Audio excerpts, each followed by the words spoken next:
Assalamu alaikum. Welcome to my online class. It's arranged by Faridpur Sodor Online Primary School. This is Soida Nusrat Sharmin, Assistant Teacher of Aizuddin Government Primary School, Faridpur Sodor, Faridpur. How are you, my students? I hope all of you are well. I am also fine. Today, I am going to discuss about the subject English with the students of class 5. So, dear learners of class 5, please bring your EFT book, notebook and pen. Before going to discuss our today's topic, look at the picture. Look at it. What do you see in the picture? It's a form. It's a form. Is it complete? No, it's not. We have to complete the form. We have to complete the form. আমাদের ফর্মটি পূরণ করতে হবে. So, you may guess our today's topic is completing forms. Completing forms. Please write it on your notebook. Unit 22, lesson 3 to 6, activity,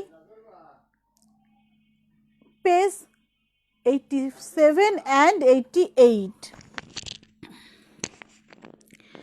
Now we are going to learn some new words.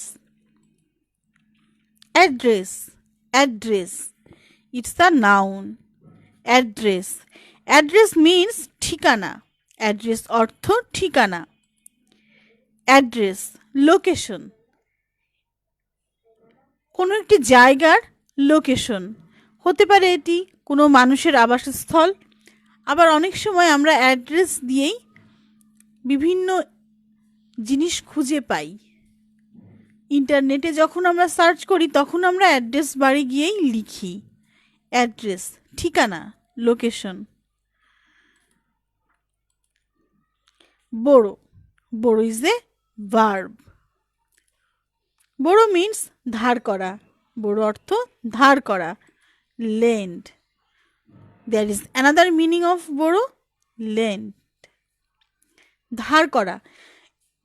কোনো মানুষের কাছ থেকে বা কোনো জায়গা থেকে কোনো কিছু নেয়া, এমন কোনো কিছু যেটা নিজের প্রয়োজনে আমি যেটি ব্যবহার করব, তারপরে আবার সেটি তাকে ফেরত দিয়ে দিব, সেটাই ধার করা, বড়ো. There is another new word, expire. Expire. Expire is a verb.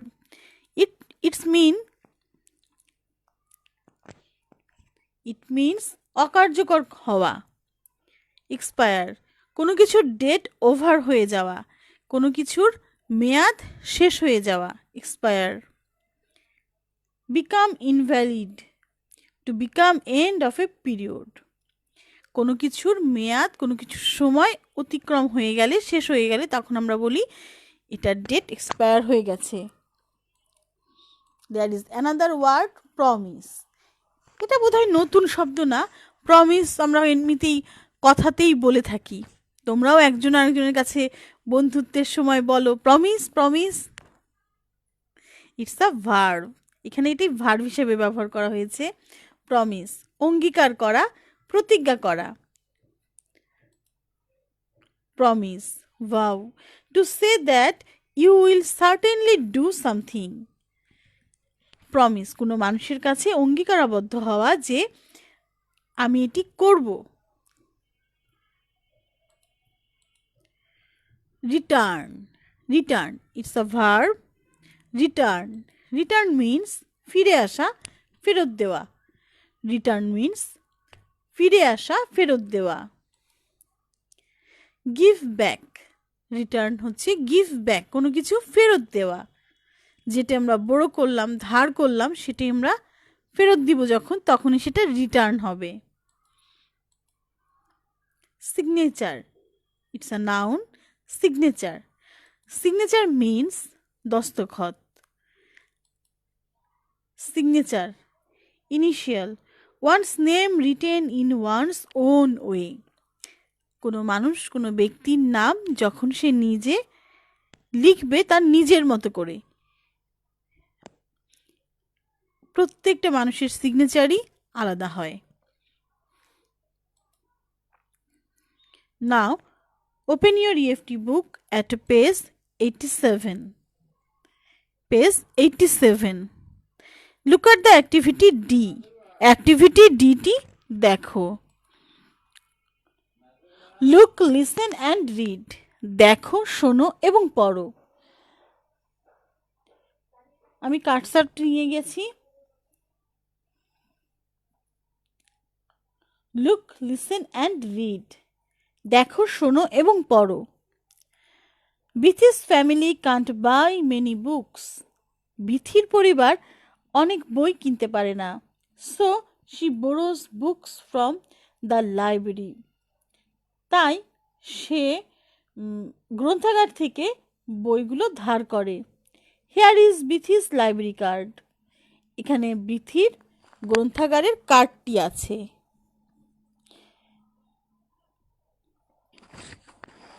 Naogaon library. নং নাম্বার থাকবে এখানে, এক্সপায়ার্স মেয়াদ, মেয়াদ উত্তীর্ণের তারিখ। Do not right above the line, লাইনের উপরে লেখা যাবে না। 1.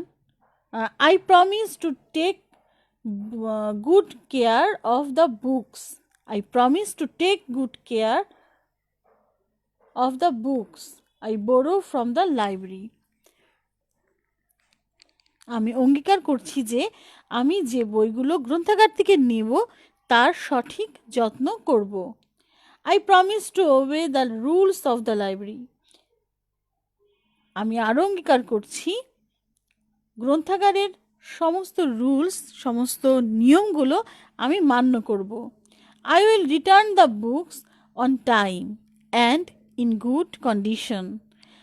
আমি যথাসময়ে বইগুলো ফেরত দেব এবং অবশ্যই ভালো অবস্থানেই।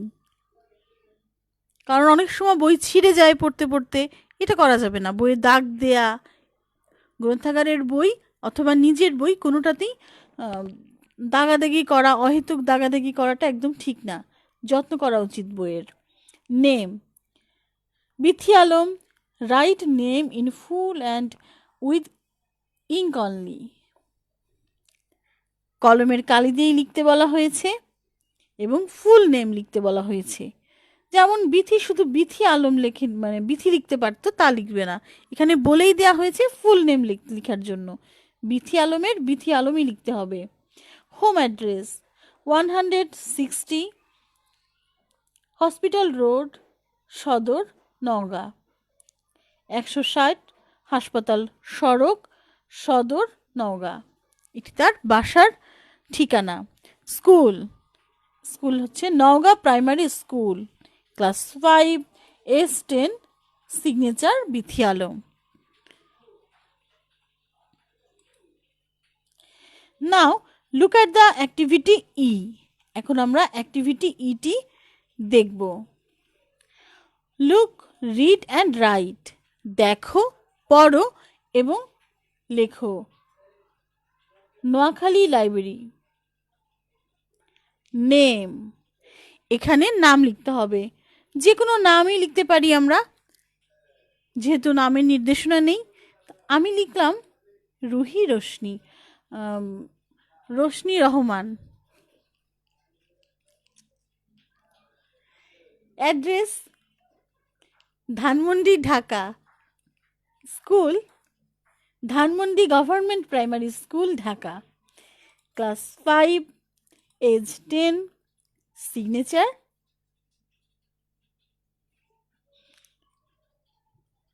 রোশনি রহমান। এভাবেই তোমাদের এই অংশটা ফিল আপ করতে হবে। Now look at the page number 88। এখন আমরা 88 পেজটি দেখব। Look at the activity F. Look, listen and read the application form. দেখো, শোনো এবং দরখাস্তর ফর্মটি পড়ো। English language club, Naogaon. Name Laila Karim. Date of birth 9 August 2006। Nationality জাতীয়তা বাংলাদেশি। ন্যাশনালিটি জাতীয়তা, আমি যে দেশের নাগরিক সে দেশের নাম হবে সেখানে বাংলাদেশি, আমরা বাংলাদেশি। মাদার্স নেম জাহানারা করিম। ফাদার্স নেম আহমেদ করিম। হোম অ্যাড্রেস 211 হসপিটাল রোড, সদর, Naogaon. School Naogaon primary school, class 5। Hobbies শখ, একজন মানুষের অনেক রকম শখ থাকতে পারে, তাই হবিজ। লায়লা করিমের শখ running, swimming and talking to my friends. তার বন্ধুদের সঙ্গে কথা বলা, দৌড়ানো এবং সাঁতার কাটা তার শখ। ডেট তারিখ 21 অক্টোবর 2016। 21 অক্টোবর 2016। আর সিগনেচার লায়লা করিম। তাহলে এই ফর্মটি আমাদের ভালো করে পড়া হয়ে গেল। Now we are going to activity G. এখন আমরা অ্যাক্টিভিটি জিটি পূরণ করব। Read the form again, complete the paragraph about Laila. Laila Karim was born on, Laila Karim কবে জন্মগ্রহণ করেছিল? 9 August 2006। Her dash name is Jahanara Karim. Jahanara Karim কার নাম ছিল? Mother. Her mother's name is Jahanara Karim and her dash name is Ahmed Karim. Father's, her father's name is Ahmed Karim. Laila and her family are from Bangladesh. So, their nationality is Bangladeshi. Laila lives at Dash. Laila কোথায় বসবাস করে? Naogaon. Laila lives at Naogaon. She is in class 5 at Nowga Primary School. In her free time, she enjoys running, swimming, and talking to her friends. She completed her English Language Club application form on কত তারিখে সেটি পূরণ করেছিল? 21 October 2020। আমাদের এই অংশটি পূরণ করা হয়ে গেল। Now it's evaluation time. Write true for correct statement or false for incorrect statement. প্রথমে আমরা প্রদত্ত বাক্যগুলো পড়ে নিব। A. Laila is fond of chess. Chess means দাবা খেলা। B. Laila dislikes to run in the park. C. Bithi likes swimming. D. Bithi is not a talkative person.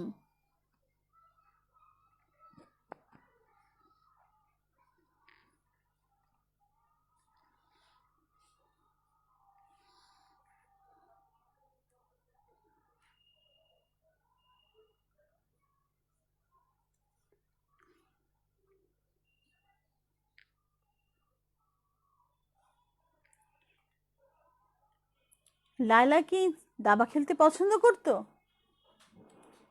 False, এটি সঠিক নয়, ভুল তথ্য। B. Laila dislikes to run in the park, এটিও false. Number C. Bithi like swimming, false. Number D. Bithi is not a talkative person, true. Bithi quiet, Bithi talkative person না। Now I am going to give you some homework.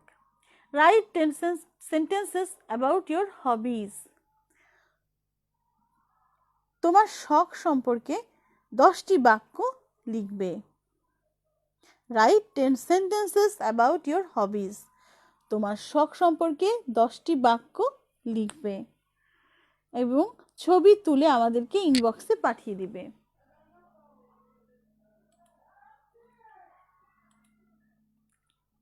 Be happy, সুখী হও। আমাদের যা কিছু আছে সেটা নিয়ে আমরা সুখী হব, হোক তা ছোট কিছু হোক তা বড় কিছু। ধরো আমরা যদি ভালো রেজাল্ট করি, সেক্ষেত্রে আমরা যদি বৃত্তি পাই, তখন আমরা চিন্তা করি আমরা কেন ট্যালেন্ট পুলে পেলাম না। এই চিন্তাগুলো আমাদের পরিবর্তন আনা উচিত। আমি যা পাবো সেটাতেই আমি খুশি হই। আমি A+ পেলাম অথবা পেলাম না, এটা বিষয় না। বিষয় হচ্ছে আমি কতটুকু জানলাম, আমি আসলেই বিষয়গুলো জানি কিনা, বিষয়গুলো আমার ভালো লাগে কিনা। ভালো লাগাটাই প্রধান ফ্যাক্টর। বি হ্যাপি, সুখী হও। আমাদের এখন বর্তমান জীবনে সুখের ভীষণ অভাব, আমাদের সব কিছুতেই হতাশাটা বেশি, এটা কাটিয়ে উঠতে হবে। আমরা যখন যে বিষয়টি পড়ব ভালো লাগা নিয়ে পড়ব, ভালো লাগা থেকে পড়ব। Be happy. So, goodbye for today. Goodbye, dear students.